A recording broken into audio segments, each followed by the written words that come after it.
No, that's not her signature. That was my voice. In front of the whole family. In front of my half-sister, the one who just claimed Mom left everything to her. But I just sat there. Didn't cry. Didn't shout. I simply pulled out my phone and hit play. My mother's voice came through. Clear. Painful. I don't trust Vanessa with the will. If anything happens, it's in the safe. The real one. Her face went pale, because she forgot one thing I recorded every single one of Mom's final conversations. My name is Rachel Carter. I live in Asheville, North Carolina. And for most of my life, it was just me and my mom. No backup, no siblings, no father showing up on the weekends. Just us two figuring it out day by day. Mom was the soft kind, the kind who hugged first and asked questions later, the kind who never raised her voice, but somehow made you feel it all anyway. I remember being 8, watching her come home from a double shift at the diner, her hands red from scrubbing dishes that weren't even ours, and she'd still say, "Let's dance in the kitchen, baby." We didn't have much, but we had each other, and that felt like everything. Until Vanessa showed up. She was my father's daughter, older by 4 years, same blood, different mother. And when her mom died, my dad, who'd ignored me my whole life, asked my mom to take her in. Mom said yes, because of course she did. She believed in second chances, even for the people who left her behind. At first, Vanessa acted like she wanted a family. She called my mom Mom within 2 weeks. She hugged me in public, told everyone I was her baby sister. But behind closed doors, there was always this shift, little comments, little jabs. Like when she accidentally gave away my favorite necklace, or when she'd tell people I was adopted just for laughs. I never trusted her. And I hated that she made my mom smile, because deep down, I knew that smile was built on lies. As we got older, Vanessa moved out, got her fancy degree, her rich boyfriend, her curated Instagram life. She barely called. But when Mom got sick, real sick, Vanessa started showing up again. At first it felt good. Like maybe she changed. She brought flowers, groceries, cooked dinner, held Mom's hand during chemo. But it was all performative, for the neighbors, for her feed, and for something darker I didn't realize until much later. She started helping with Mom's papers, said she was organizing things, said she wanted to relieve the burden. One night, I overheard them talking. Vanessa was asking about the will, but Mom was firm. Rachel will handle everything. She knows where it is. She's the one I trust. The next morning, Vanessa made me breakfast, and for the first time in years, she smiled at me with something terrifying behind her eyes. That was when I knew she was planning something, so I started recording. Every call, every conversation, every whispered word between her and Mom. It wasn't paranoia. It was self-defense. And when Mom passed 2 months later, Vanessa didn't even wait a week. She called the family together, told everyone there was a new will, that Mom changed everything, that the house, the savings, the car were all hers now. She even printed out the document, signed, stamped. Looked just official enough to fool anyone who didn't know better. Everyone looked at me, like I was some greedy little girl trying to fight a real adult. But I didn't yell, didn't scream, didn't beg, because deep in my phone, I had the truth, and I knew exactly when to use it. Not now. Not in this living room full of fake sympathy. But soon. Where it would matter most. Where lies fall apart. In court. The funeral was quiet. Too quiet. Like everyone was holding their breath, waiting for something to erupt. Vanessa wore all black, lace gloves, pearl earrings. She even cried on cue when the priest said Mom's name. But not once did she look me in the eye. Not once. After the last flower hit the casket, she turned to the family and said, "We should go to the house. There's something Mom wanted us to read together." My stomach dropped. I knew what was coming, but I followed anyway. Not to fight, but to witness. To remember who stood where. When the lies started to unravel. She gathered everyone in the living room, the couch where Mom used to knit, the rug where I learned to crawl, now filled with whispers and tension thick enough to slice. She cleared her throat, took out a folder, and said, "This is Mom's final will and testament. It's legally signed, dated 3 weeks before she passed." I already knew the answer, but I still asked who witnessed it. She blinked, smiled, too poised. "A notary, a friend of mine. Everything's in order." She passed copies around like she was handing out party favors, and people nodded, murmured things like she was always so responsible. Your mom must have trusted her a lot. I held the paper, read the words, watched my name disappear, line by line. There it was, I, Eleanor Carter, being of sound mind and body, leave all personal and real property to my daughter Vanessa Carter, and nothing else, no mention of me, not even a thank you. But I didn't react, didn't fold, didn't raise my voice. I thanked everyone for coming and quietly left. Because what Vanessa didn't know was that Mom's real will had been written months earlier, signed, witnessed by her longtime attorney, and locked inside a security box at the bank under my name. And I had something else. Something she forgot existed in this modern world of fake tears and staged grief. A voice recorder app. And a mother who didn't trust easily. I started building, step by step. I went to the bank, retrieved the original will, made copies, certified. I contacted Mom's lawyer, Mr. Howell. He nearly cried when I told him what Vanessa had done. He said, "Your mother came to me terrified someone might manipulate her wishes." He remembered every line she insisted on adding, especially the clause in the event any later documents arise contradicting this will. Please note, I have not made any updates beyond this date. That date 4 months before Vanessa's miracle revision. But I wasn't done. I went back to every moment I'd recorded, sorted through hours of audio, filtered out noise, clipped the clearest pieces, the most damning words, like the night Vanessa whispered to Mom, "You don't need a lawyer. I can help you rewrite it. Rachel doesn't understand money anyway." And Mom's voice, weak but sharp, "I already have a lawyer. And Rachel, she's the one I trust." I knew I had enough, but part of me wanted to test it, so I sent a friendly email. To Vanessa, subject line family records. Inside, I wrote, "Hey, I know emotions are high. I'm reviewing some files of Mom's, and I found something that contradicts your version. Just want to talk before anything gets messy." She didn't reply. She called, voice calm, sweet too sweet. "Rachel, we don't have to fight over this. It's just paperwork. We're family." And I smiled, because I recorded that call too. I filed the case at the Buncombe County Courthouse. Fraudulent will, forgery, probate interference. The clerk raised her eyebrows when she saw the evidence, said, "This might be the cleanest case we've seen all year." I didn't want revenge. I wanted the truth, and justice for the woman who raised me through every storm. The court date came fast. Vanessa showed up in heels and grief-chic sunglasses. Her lawyer looked smug, until mine pulled out the real will, the notarized statement from Mr. Howell, and finally, the audio. I'll never forget the moment. The judge leaned forward, played the clip. My mother's voice echoed in that wooden room. "Rachel knows where the real one is. Don't trust Vanessa with anything legal."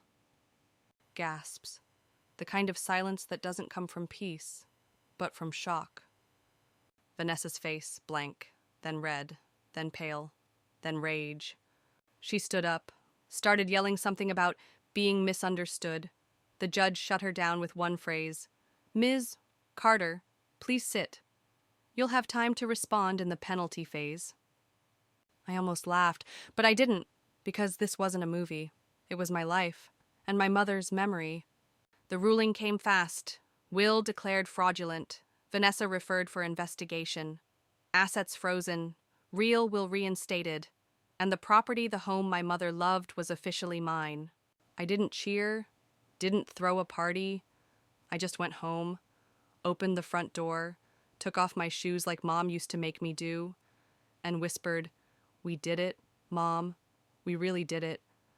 The next few days were a blur of phone calls, paperwork, and reporters. Yes, reporters. Apparently, forged wills and courtroom drama made great local headlines. I didn't speak to them, didn't give quotes. I let the facts speak for themselves. But people started calling me brave, said I was strong, but I didn't feel strong. I felt tired, relieved, yes, but mostly just quiet inside. Like my soul had been holding its breath for months and was finally allowed to exhale. Vanessa, on the other hand, vanished. Her social media went dark. Her friends stopped defending her. Turns out, when the masks fall off, people start remembering all the little things they chose to ignore. Some distant aunt called me weeks later, tried to say, she didn't mean it. She was grieving. I didn't argue, didn't explain, just said, grief doesn't give you permission to erase someone's life. I still visit Mom's grave every Sunday. Bring her fresh white lilies, her favorite. And sometimes I sit on the porch steps of the house, watching the sun set over the Blue Ridge Mountains. There's peace now, not because everything's perfect, but because the truth finally has a place to live. In the end, I didn't fight for money. I fought for memory, for dignity, for the woman who never stopped believing in me, and for the voice she trusted I would one day use. Not to scream, not to destroy, but to speak, clearly, so that no lie would ever outlive her truth again. They say the courtroom is where truth comes to light, but no one tells you how dark it gets before that happens, how much silence you have to walk through, how many stares you have to endure, how many versions of the story people believe before they ever hear yours. The weeks after the ruling were complicated. On paper, I had won: the house, the assets, the restoration of Mom's final wishes. But emotionally, I was still bleeding. People think that when you win, you feel triumphant. But all I felt was the weight of everything it cost me. Not in money, in memory, in grief delayed, in trust shattered. I couldn't even look at the front porch for weeks. Every step reminded me of her. Every corner of the house carried echoes of her voice, her laughter, the scent of her perfume lingering in the hallway. And Vanessa's lies had stained it, made me question whether anything left in here was still mine emotionally, even if the deed said otherwise. I started redecorating, not because I wanted to erase the past, but because I needed to breathe again. I kept the old oak dining table where Mom hosted Sunday dinners, but I repainted the walls, tore out the curtains Vanessa had installed when she pretended to help. It was symbolic, a slow exorcism of her presence, and a way to take back not just the house, but my own sense of safety. Meanwhile, the legal storm didn't end. The court had opened a fraud investigation. Vanessa's fake will was now part of a case file: forgery of legal documents, probate tampering, potential jail time. I didn't push for it and didn't gloat, but I also didn't protect her. She made her choice, and now the consequences had a name. Detectives contacted me, asked about our history, about her behavior around Mom's illness, about inconsistencies I'd noticed, and I told them everything, with clarity, with calm, with no bitterness, only fact. The DA called me a few weeks later, told me they were filing charges, said I might have to testify. I hung up the phone and stared out the window, and for the first time in months, I felt the sun on my face again. But just as the legal dust was settling, something unexpected happened. An envelope showed up in the mail. No return address, just my name, written in sharp black ink. Inside was a letter from Vanessa. It wasn't an apology, not really. It was 5 pages of justification, of how hard her life had been, how she felt like she never belonged anywhere, how she thought Mom would have wanted her to have something, even if she didn't say it directly. She called me lucky, said I got all the love, and she was just the outsider trying to earn a seat. It should have made me angry, but it didn't. It made me sad. Because I realized that letter wasn't from a villain. It was from a broken girl, still trying to rewrite the past into something she could live with. I didn't reply, not because I hated her, but because I didn't owe her anything. Not my closure, not my understanding, and definitely not a seat at a table she tried to steal. I kept the letter in a box, alongside the court papers, the certified will, and the USB drive with all my recordings. My own little time capsule of betrayal and bravery. Weeks turned into months.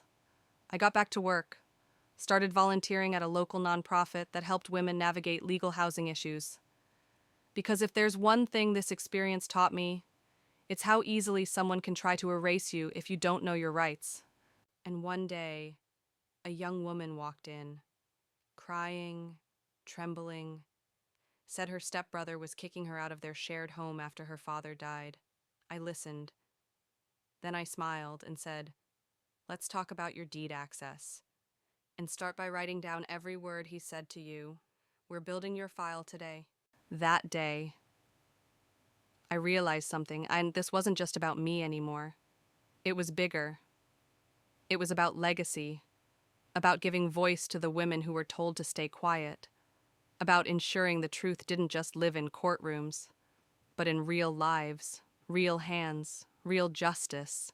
Mom used to tell me, "You don't have to shout to be powerful." I didn't understand it then, but now I live by it.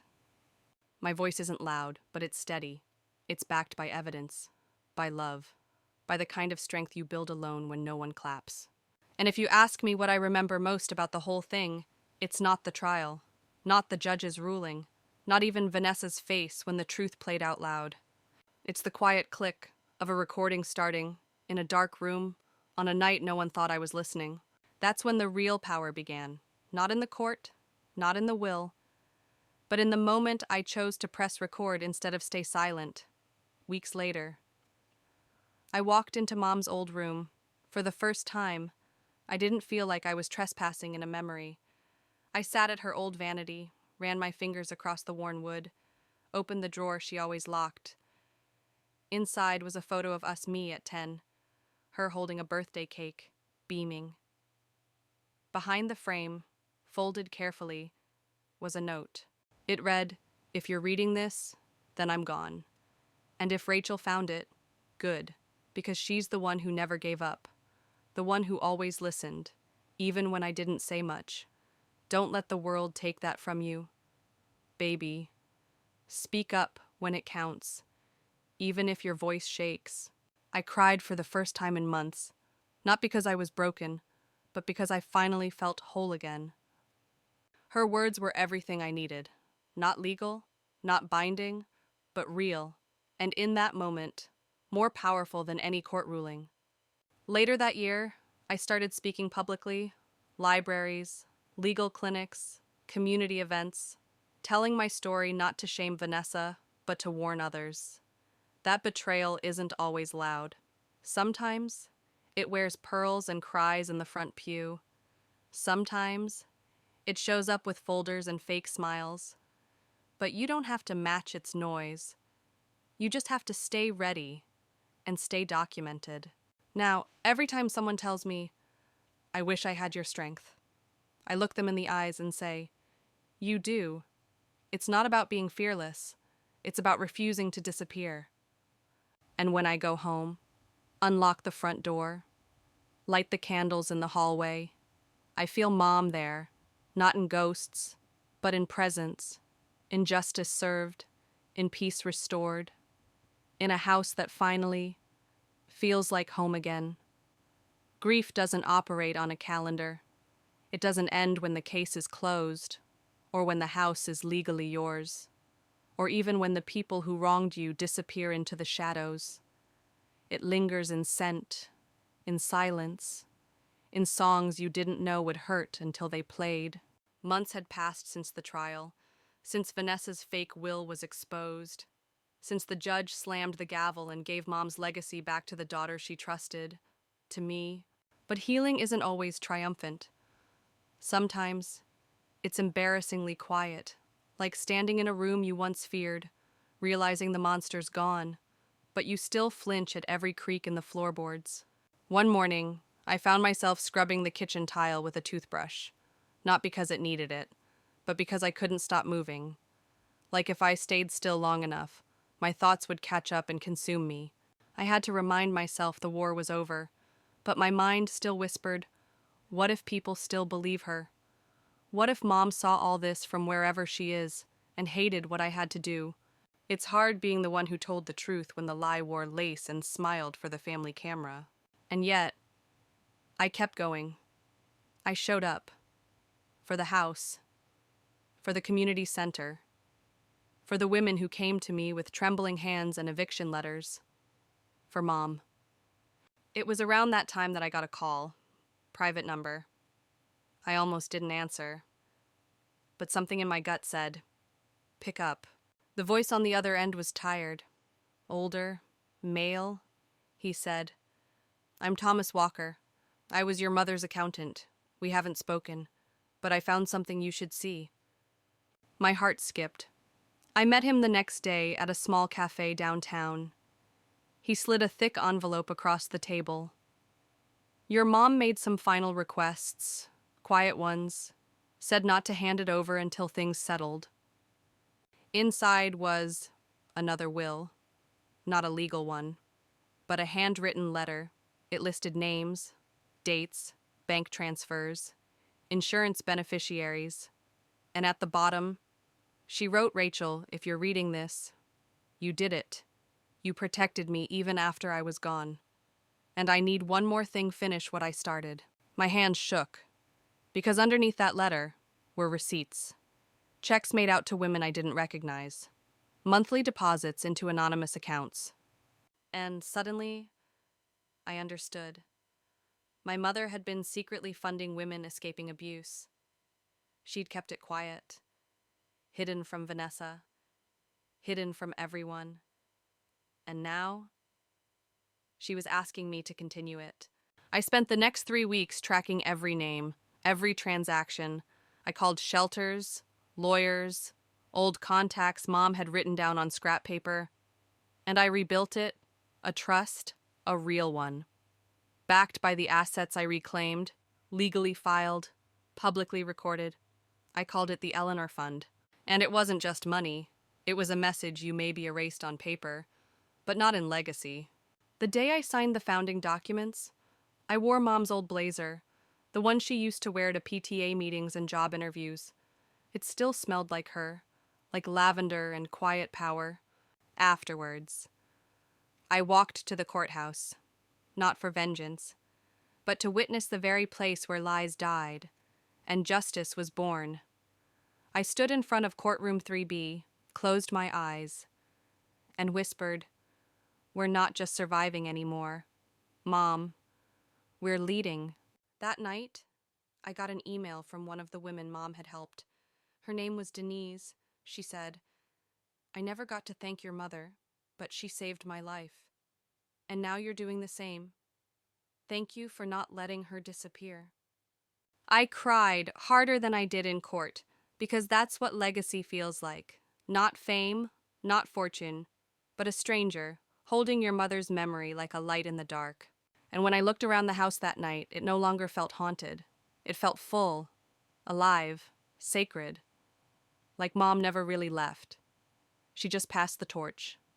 And this time I wasn't afraid to carry it. A few weeks later, I was invited to speak at a local law school. They were holding a seminar on estate fraud and ethical inheritance practices. At first, I hesitated. I wasn't a lawyer. I didn't have a degree in justice. All I had was a story. But that was enough. I stood in front of a lecture hall of strangers young, curious, opinionated minds, and I told them everything. The lies, the fake documents, the silence, the recordings, the courtroom, the truth. When I finished, no one clapped immediately. They just stared, like someone had peeled back a layer of the world they didn't know existed. Then a young woman raised her hand. She said, how did you stay so calm? I would have exploded. And I smiled, Because that question wasn't about law, it was about survival. So I answered honestly, because every scream would have drowned out her voice, and I needed the court to hear her, not my anger.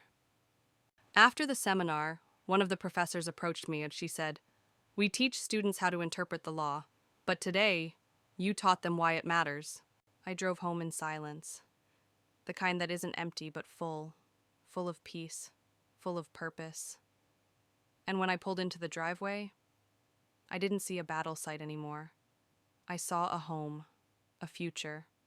Somewhere in that shift, I realized the greatest revenge isn't taking something back.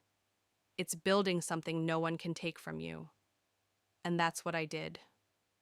Not for applause, not for headlines, but because my mother's name deserved to live in legacy, not litigation. So if anyone ever asks me, "How did you win?" I'll say this. I didn't win because I screamed the loudest. I won because I listened the hardest. Because I believed the whisper of a woman everyone underestimated. Because I recorded the truth. And I let the evidence speak louder than revenge ever could. The seasons changed before I even noticed. Fall crept in quietly, like a visitor I hadn't invited but needed. Leaves turned, the air cooled, and for once, I breathed without a weight on my chest. It had been a year, 1 year since Mom passed, 1 year since Vanessa forged the will, 1 year since I walked into a courtroom and chose silence over screaming. And somehow, I was still standing. People ask me if I regret any of it, if I ever wish I'd taken the high road, stayed quiet, let it go.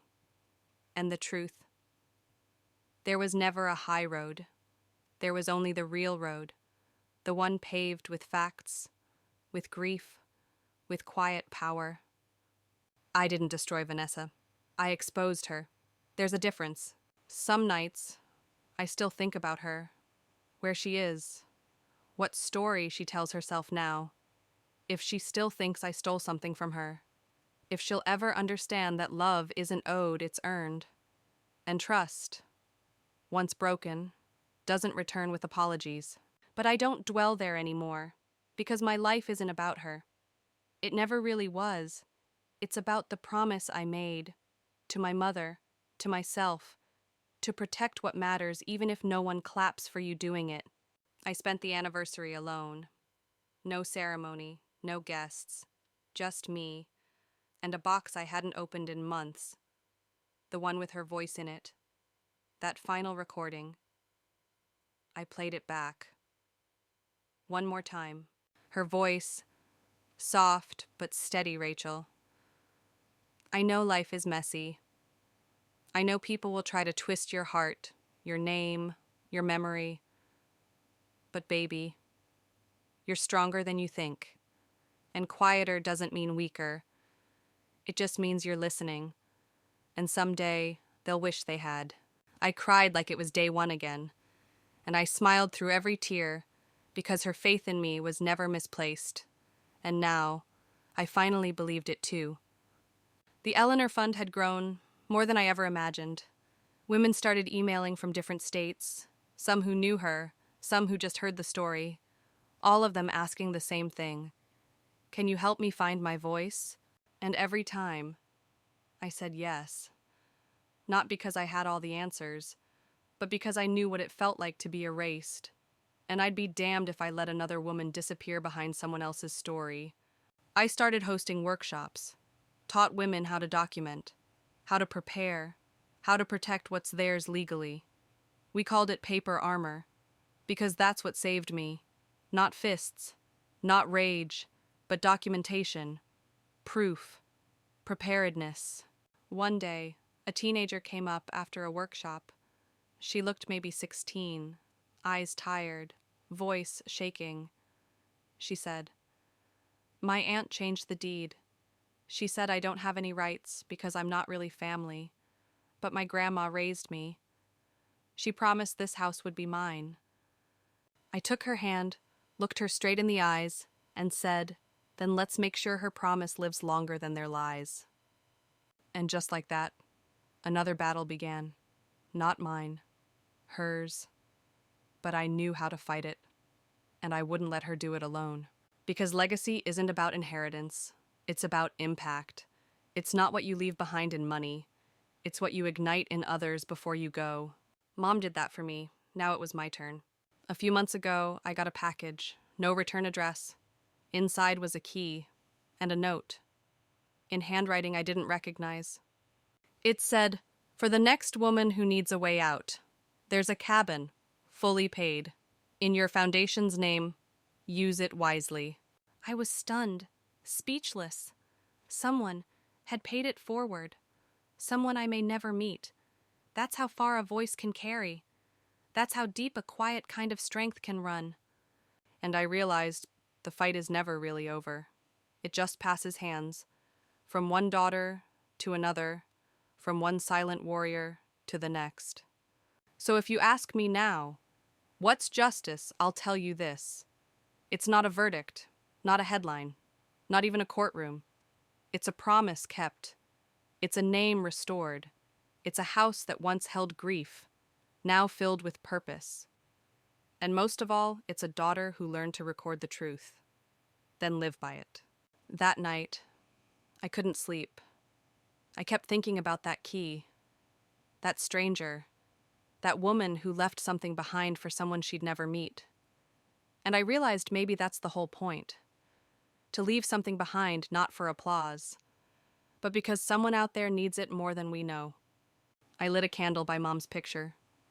Same photo I kept since I was 6. She's laughing in it, really laughing. Head tilted back, eyes closed, joy unfiltered. I whispered, "I hope I made you proud." And in that moment, I swear, the air got warmer, like she was there, not haunting me, but holding me up. The next morning, I started drafting a book. Not about revenge, but about rebuilding, about silent strength, about the moments in between battles that no one claps for but define everything. I called it The Quiet Record. It wasn't for profit.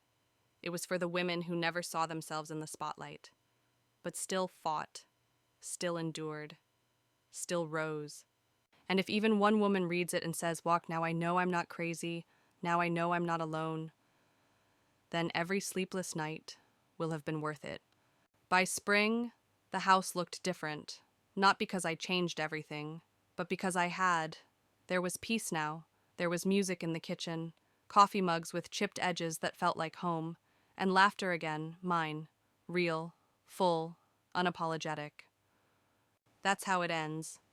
Not with slamming doors or legal fireworks, but with the quiet sound of a woman walking through her house, and finally feeling safe, finally feeling seen, finally free. So here's to the ones who were underestimated, to the ones who didn't scream, to the ones who took notes, pressed record, waited, and struck back not with vengeance, but with truth. We are not the forgotten ones. We are the architects of legacy,